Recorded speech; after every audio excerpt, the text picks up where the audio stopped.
Hi, cunts. It's me again. Um, I've been doing some shit recently. I wait, have I talked about this before? About the server thing?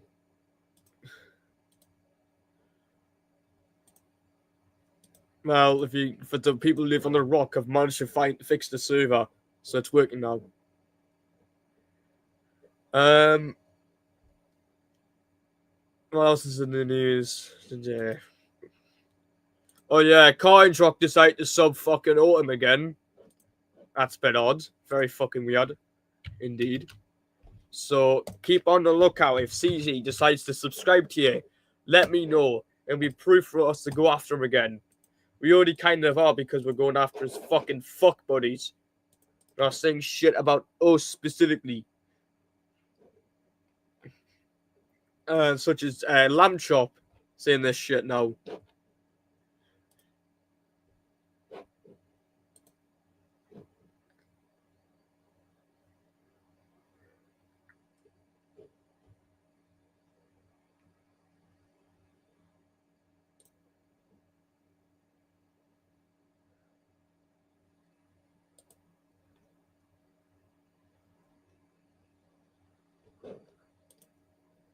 If anyone wants to join the streams, stream links in the chat.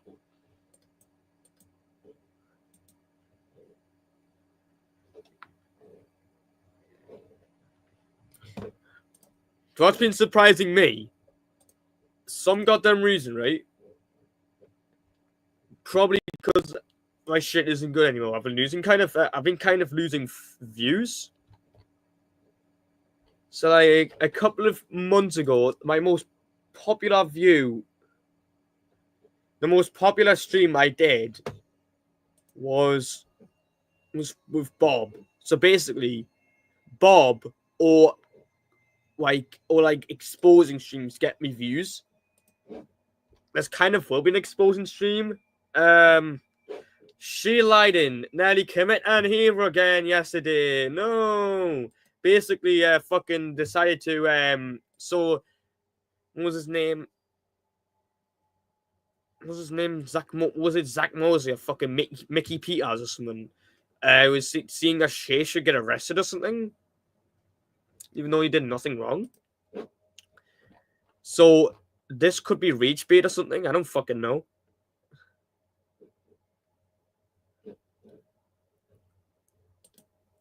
I found a birthday stream.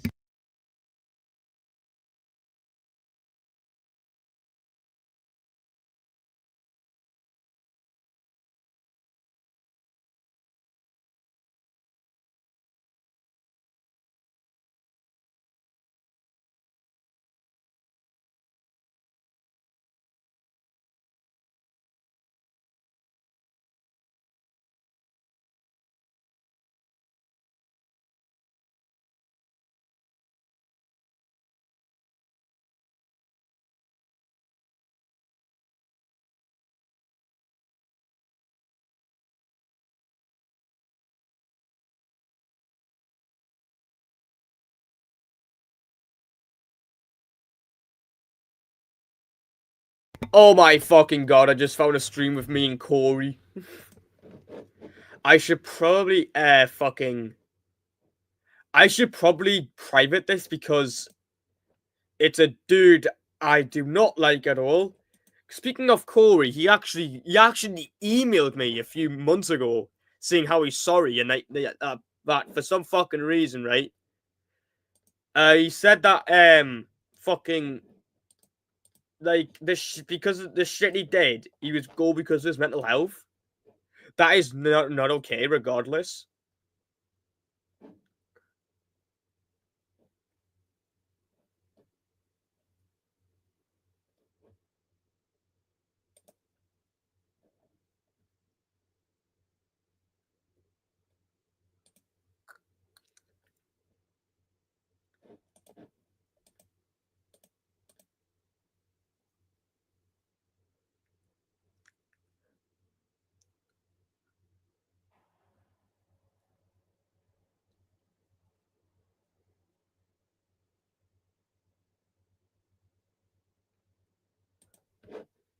Why the fuck do I need to verify information to YouTube? That's a bit weird. I don't want to give you info, kid. Fuck you. Are you fucking... Oh my god, bro.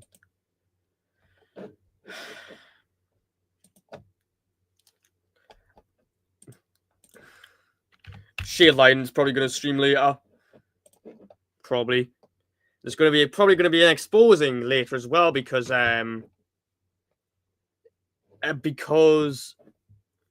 of what Mickey Peters did and fucking other people as well. Like, it was so bad. She, John, and Matthew did a stream yesterday on it.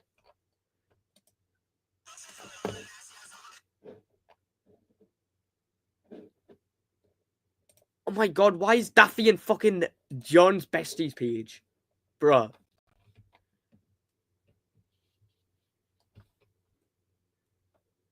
Mickey Peters as well. Why the fuck is he in there, mate? What the fuck? Is that an old channel? Yeah, it is. Before he changed his name back, Daffy. He made a fucking video. He made a fucking. Ooh, joint. Oh, hi. So is that, man. Am I gonna do something interesting later? Because I'm gonna like play Gmod or something. Whatever I feel like doing.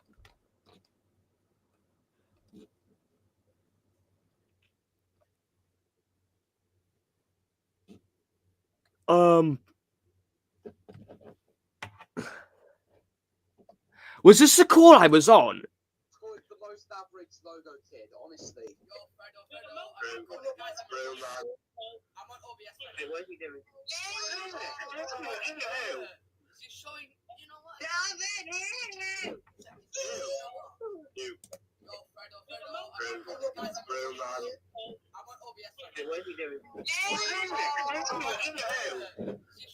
Play Minecraft. Yeah. Oh, lots of 3 viewers watching the stream. Oh yeah, I was on this call. It was with Fredo. Showed his dick on the fucking stream, mate. Rush the Mouse intro instrumental or something.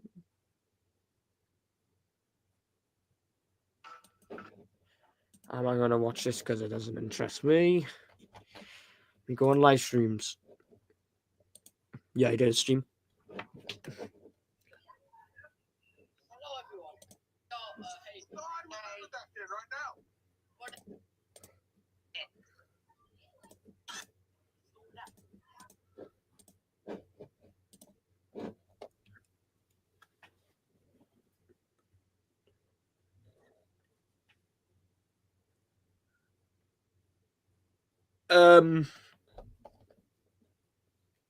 So I might get some UK TV dudes in here.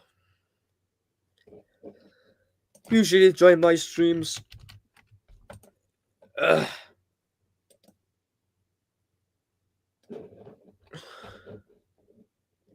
I need to unban YoshiTube for my streams. I don't know how to fucking do that. I need to unban YoshiTube for my streams. I don't know how to fucking do that. By the way, if my mic sounds a bit better, it's because I'm back on fucking.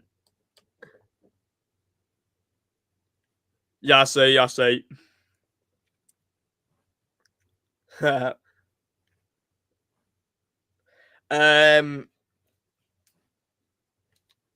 you're wondering if why my mic sounds a bit better than last time, it's because I'm on Windows again for a bit. Basically, because I've just realized I've had no performance issues on Windows or Linux. So what's the point of switching? Other than it just uses a bit more storage. That's not my fault. That's not a problem, me. Just as long as it fucking works.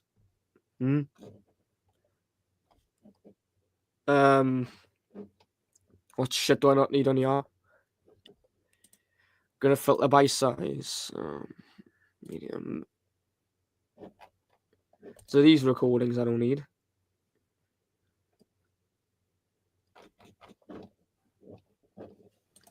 I need to get a new charger for my controller as well. Mine doesn't work. And I probably won't be able to play like PC games properly until I get a new one.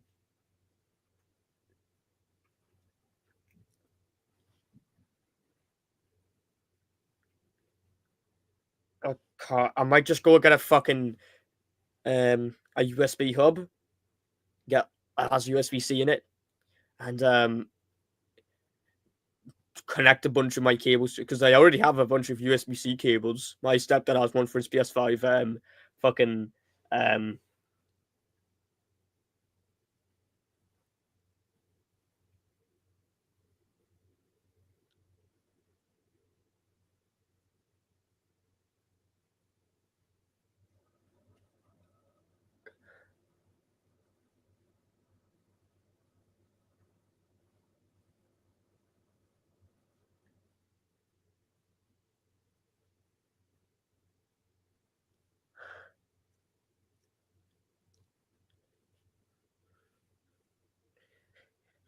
I need to like go and I need to go on Amazon and get some. I don't have money right now though because expenses for shit. Wait till soon.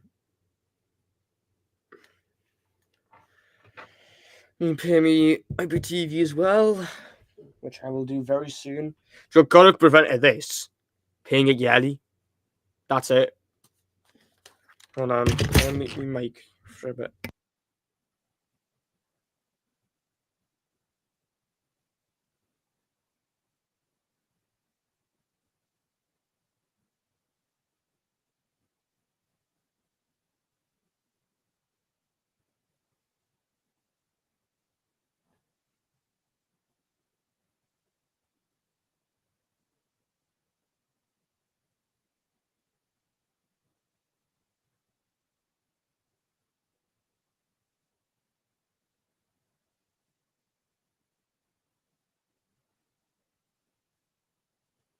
I might have a charger somewhere in my bag full of my leads and shit because I have a bag full of leads and stuff.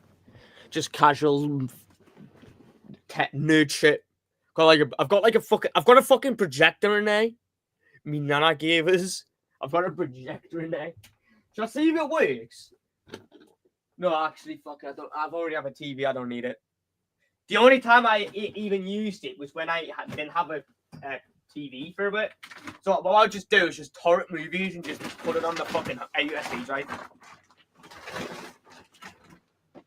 Then I learned what Jellyfin was and how it's so much fucking easier to just install Jellyfin on your PC and how much fucking easier it is. So I can just put Jellyfin. So now there should be a USB-A to USB-C charger in here somewhere. I might have found a micro USB one. HDMI. Here's one. This is a lead. This does not look like a data lead. This looks like a fucking Amazon or something. Ooh, here's one. That is so fucking tiny. I don't know how on earth I'm gonna play any games on this shit. Looks like this will have to do. I'm gonna go try and find my controller code somewhere.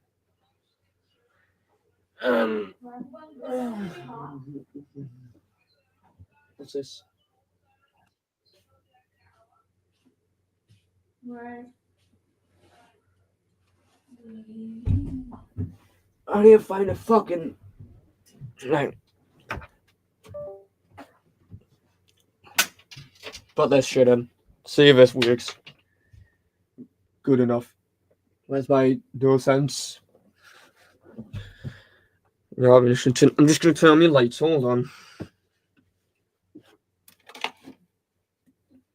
Because I have a bunch of USB-C cables. They're fine, but they're just USB-C to USB-C, which is good. Which is actually pretty much better than USB-A because they're the normal standard for cables.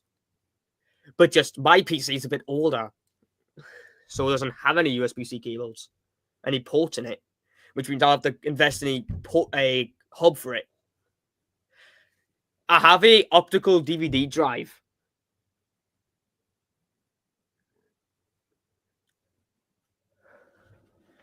but it's DVD.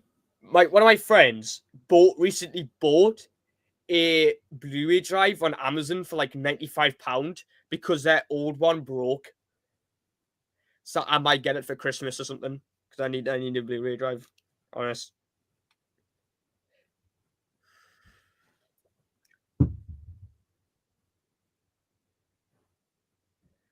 Hold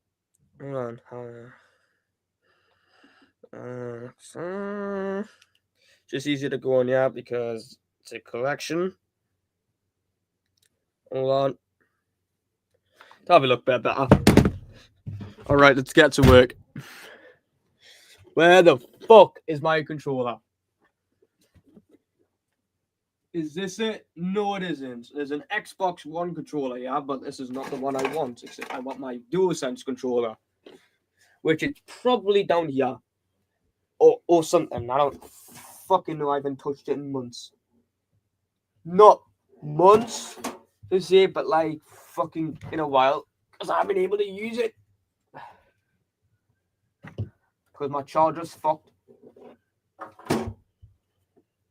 I found a Kyle toy, yeah. I found a Kyle from South Park thingy. There's a Kenny one in my fucking radiator. I think I know where this is from. It's from when I got it for Christmas in 2021. It's just a bunch of South Park figures. It's just the boys, South Park, mom goes for Christmas.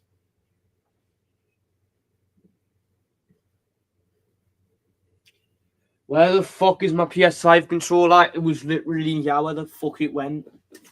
Are you joking?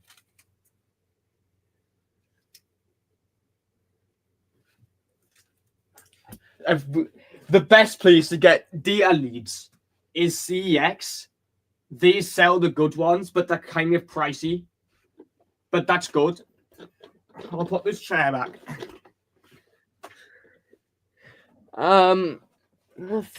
What the fuck? Where is it went? It's like disappeared or something. There's a USB drive back here as well. What the fuck's that doing there? I found a fucking USB drive. And there's a knife here for some reason as well. Probably because I was trying to take out their fucking.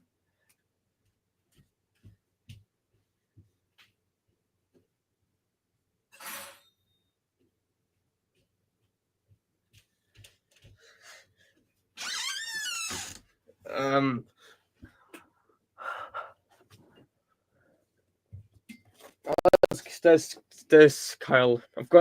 I have a bag with like DVD, with like portable DVD players as well. I'll show them in a bit if you want. I think my uncle gave us them. There's like 2 of them in it. Probably won't be able to use though, because I don't really need them.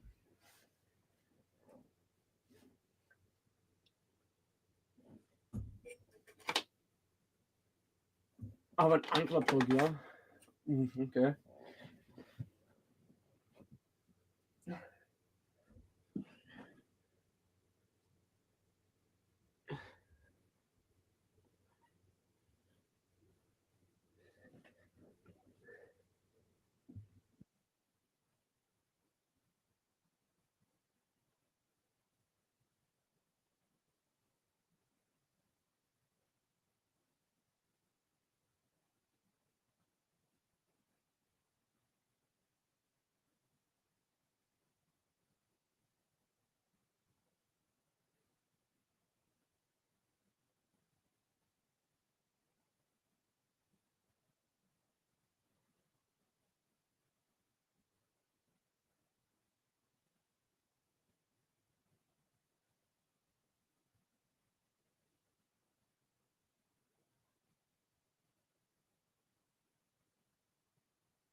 You know what's gaming?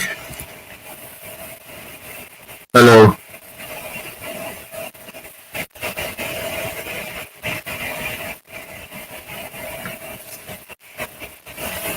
Hello.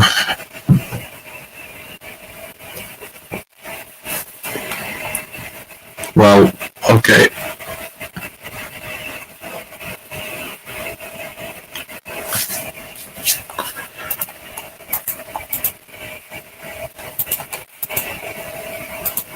What the actual fuck just happened to my shit there? No idea. Your mic again. It's your mic. Oh shit, did it happen again? Yeah, it did. Fucking hell. You're like, oh, but something's happening with my mic. No idea. Are you sure? Is this a third party? What the fuck? That's it. I'm not a third party. Your ass too. So you can play You're that playing- game, sweetheart. You're playing some Minecraft. I've managed to find a lead for my PS5 controller. It's so fucking tiny, but it just barely fits, which is good. That's what she said. Shut up.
When was the last time I was able to fucking play this properly? Damn.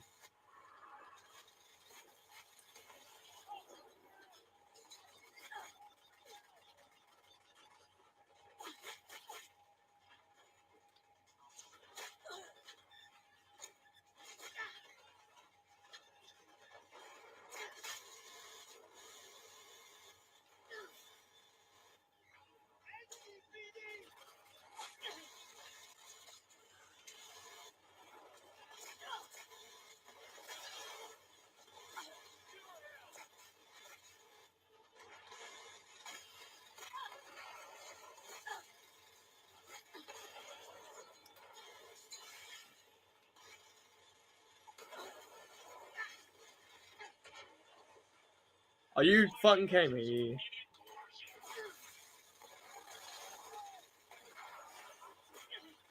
And he's gonna escape.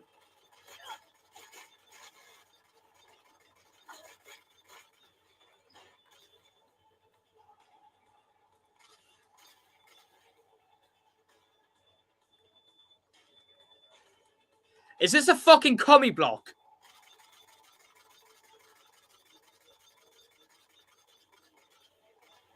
Holy shit, this is a pure commie block. This shit, man. Damn. See ya. In a bit, counterfeit.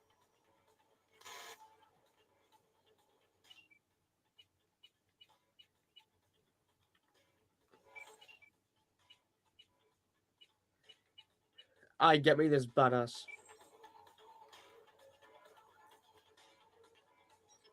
Are you fucking serious?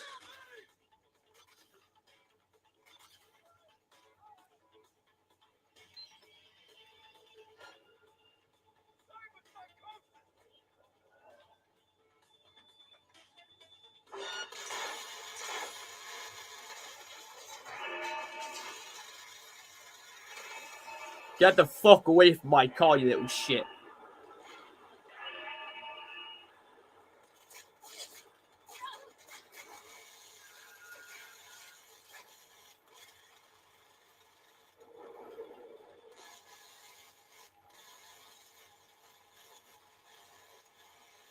On F it.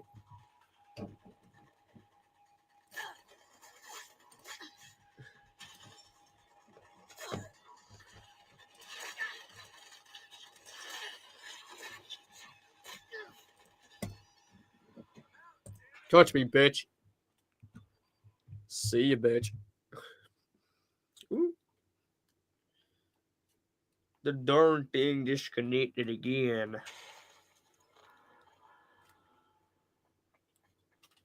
Can I get my car now, please? Thanks.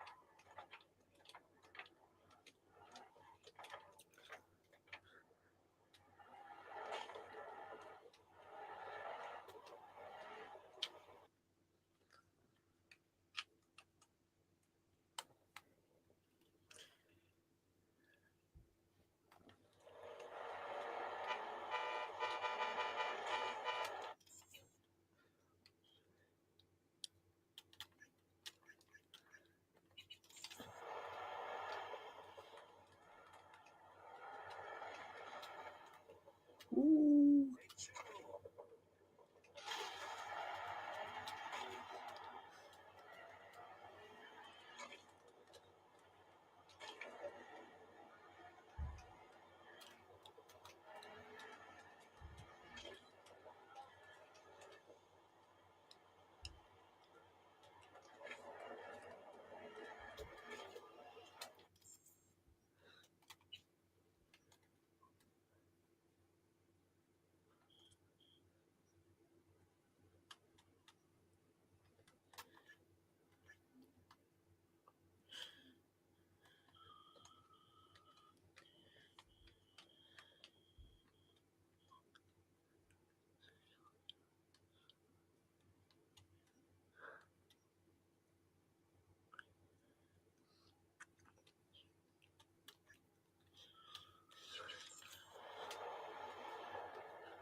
Okay, game's functional. Yeah.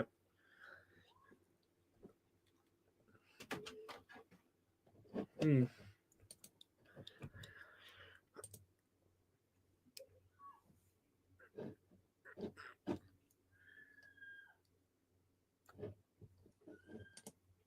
Welcome back to Slop Live.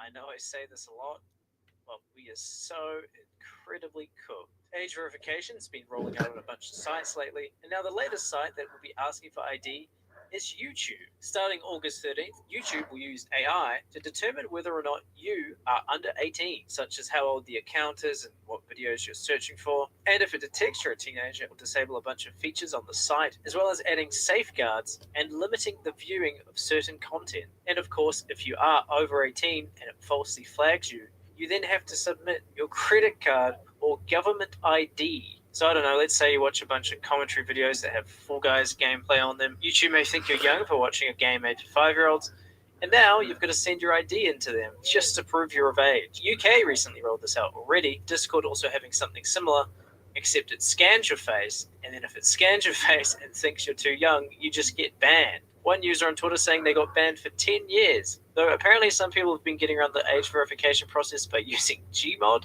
And in Australia, they're just straight up banning any use of YouTube for people under 16. Yeah, I'm sure this is fine. What could possibly go wrong? Trusting your ID. They're fucking doing that now. Ah, no more giving them a fucking fees. That's breach of privacy, man.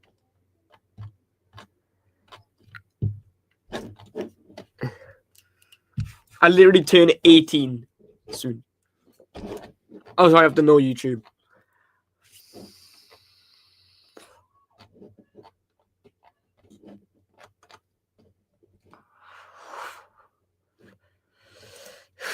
Apple is known for being very petty, especially when it comes to lawsuits. In 2020, Apple tried suing a tiny meal prepping app called Prepare because they deemed their logo of a pear as being too similar to the Apple logo, and demanded the small team of 5 people to remove the logo completely. And this isn't anything new.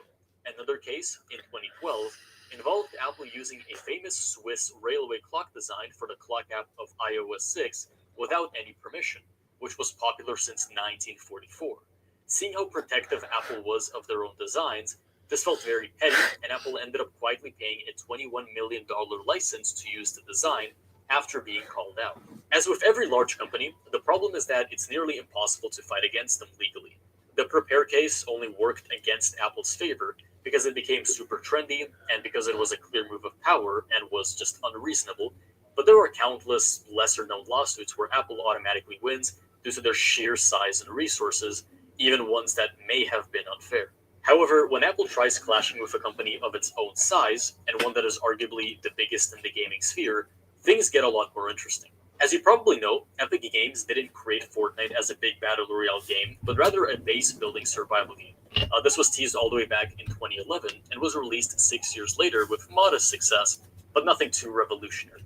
But in September of that same year, Epic Games saw the success of PUBG and rapidly developed a mode which they called Fortnite Battle Royale, which used everything the original game had, but simply in a PvP Battle Royale setting. While the original Fortnite cost money, Epic Games had to rebrand the entire game to be free from the get-go and to include the original zombie fighting mode as an extra campaign, which cost around the same amount as Fortnite did at the start. Epic, seeing all the potential, put all the focus into developing this new Battle Royale mode, and with the unique art style, building mechanics, and the fact that the game was now free to play, Fortnite began growing rapidly, starting 2018 with over 45 million registered players. This is where Epic Games made the decision to create an iOS mobile port for Fortnite. However, they did this in a very interesting way in order to maximize the reach and profit they believed Fortnite could get. In March of 2018, Epic launched Fortnite iOS for the first time with an invite-only beta. While the game was technically already ready, this helped Fortnite build massive hype as every single person begged to get a code to play the game. This was also huge for Fortnite content creators, as everyone wanted to see videos of them playing mobile Fortnite, as well as participate in the many code giveaways that would occur. By doing this, Epic was able to build massive hype and make Fortnite seem exclusive and elite, even though it was a free app, giving many people a real fear of missing out, which just pushed the hype even further. Because of this, Fortnite hit the #1 spot in 13 countries within 24 hours on the App Store. Epic Games took the mobile app very seriously, giving it as much attention as they gave to the original. They updated and optimized the Unreal Engine 4 to run Fortnite smoothly on older devices like the iPhone 6 and iPad Air 2. This let Fortnite have console-quality graphics, 60 FPS support on the iPhone X, and the full PC map as opposed to like some cut-down, low-quality mobile version. Fortnite Mobile would also come with built-in voice chat and supported Bluetooth controllers, something most mobile shooters didn't support at the time. Despite being still in beta, Fortnite Mobile ended up making $1 million in just the first 72 hours. It would launch publicly just 17 days later in April 2nd, and end up earning over $100 million within 90 days, which made it the fastest growing mobile game of the time. If you remember, I previously stated that this was an iOS version of Fortnite, but what about Android? Epic actually did something crazy and completely avoided the Google Play Store, encouraging Android users to instead download the APK file directly from Epic's website. Their reasoning for this was to avoid the 30% cut that Google would take from every microtransaction, an issue Epic Games would end up having again in the future.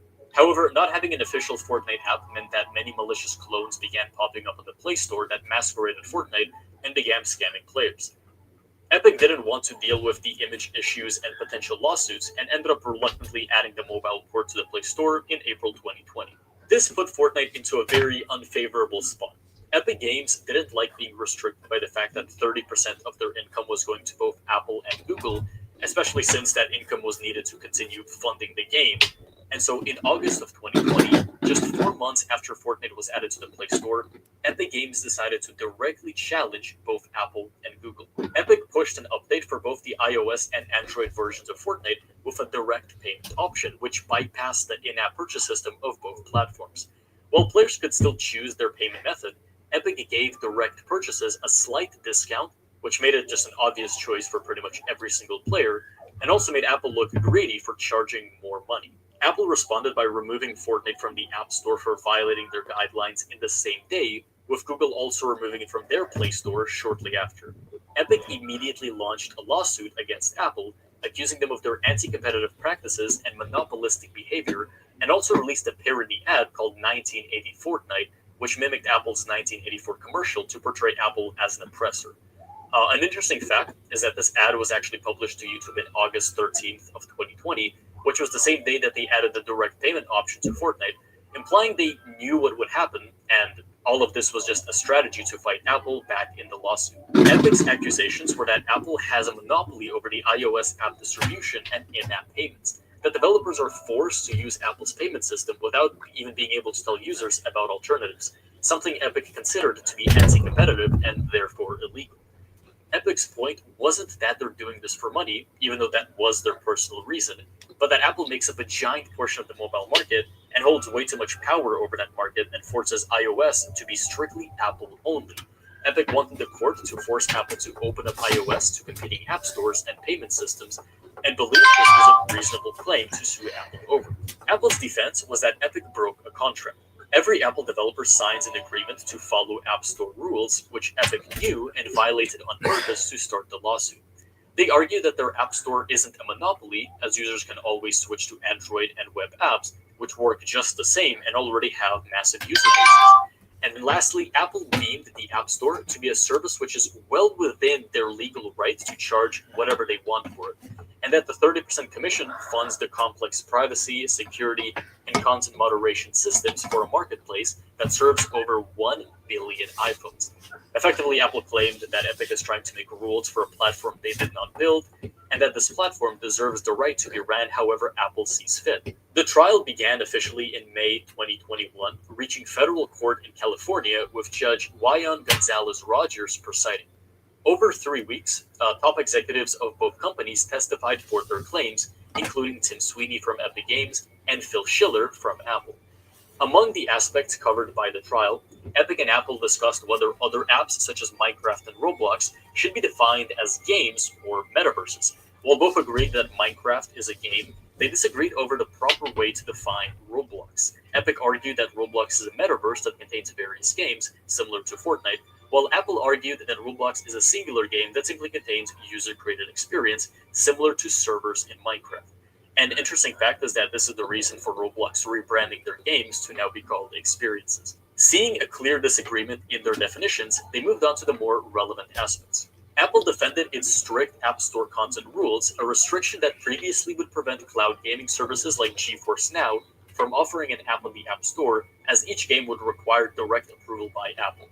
Apple pointed out the addition of itch.io, an indie game storefront, to the Epic Games Store, stating that as itch.io lacked any moderation of content, this allowed the Epic Games Store to effectively contain a large amount of mature content, which went against Epic's own store guidelines. Apple argued that to upkeep and respect their own guidelines, they need to have access over everything that happens within their own platform, and that users are still able to access any service, such as GeForce, through a web browser like Google. Epic's defense was that they simply distribute the itch.io client and were not responsible for the games that came from that client, just as Apple wouldn't be responsible for mature content accessed from Safari. And lastly, Apple's anti-steering policies, which prevent any app from directing its users to an external purchase method, were brought into question. Anti-steering is not actually illegal so long as no harm was shown to either Apple or whatever external store the developers tried directing their users to. Epic argued that by blocking these external stores, Apple harms them by blocking off a giant cut of profits, while Apple stated that this is simply due to their size as a company and not some malicious direct intent to harm competitors. Judge Rogers issued her first verdict in September of 2021. She claimed that Epic's core argument was false and that Apple does not classify as a monopoly under US law and that it doesn't control the smartphone market overall. This meant that Apple was fully within legal rights to remove Fortnite due to the rules, and Epic was required to pay Apple $3.6 million, which was the revenue Apple would have gotten had Epic not added a direct payment option. Alongside that, she further stated that since Epic did violate its contract as a developer from Apple, they can't legally do anything about Fortnite Mobile being removed from the App Store. However, Apple was ordered to remove their anti-steering rules and allow developers to tell users about alternative payment methods, which allowed big brands such as Supercell to finally push for their own payment methods to their players. From 2021 to 2023, the appeals began. Epic appeals in hopes of overturning the ruling of Apple not being a monopoly, and Apple appeals to keep the anti-steering rules in place, and the case is moved to the Ninth Circuit Court of Appeals. In 2023, after 2 years of the case bouncing back and forth, with both sides arguing over repetitive topics such as the definition of monopoly, the Ninth Circuit Court ended up upholding the original decision made by Judge Rogers. In the first month of 2024, both Apple and Epic tried to bring their case to the US Supreme Court, as neither were happy with the decision made by Judge Rogers and the Ninth Circuit Court. The Supreme Court, however, declined to hear either appeal. So Apple, being forced to comply and allow external links, decided to introduce a new petty policy. While developers will be allowed to link to outside payment systems, Apple would still charge a 27% commission on any purchases made this way, as well as place design restrictions on how these links appear and give warnings to intentionally scare users that the links may lead to an unsafe website.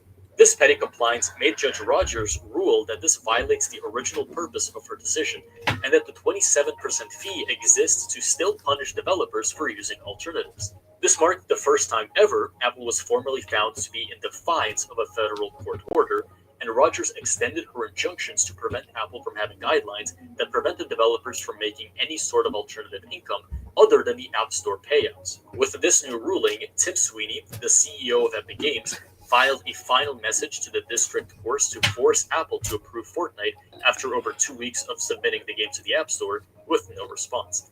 And finally, on March 19, 2025, Apple approved Fortnite, stating that all the issues with its submission to the App Store have been resolved, and Fortnite came back to the App Store a day later on May 20th. While Fortnite is currently back on the iOS market, many people believe Apple will continue trying to put itself in between users and developers as much as possible in the future. Companies are starting to send as much of their user base to their own payment methods as possible while they still can, with the giants like Supercell starting to market their own store and rewarding those who buy from it with exclusive cosmetics. But in the meantime, after 1,750 days of absence, Fortnite is back on the market.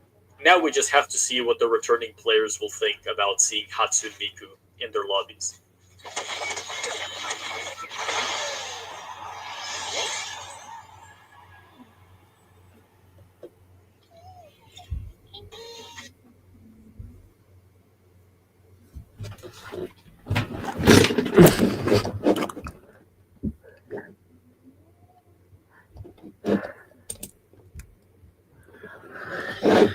I'm gonna stream now. See you later.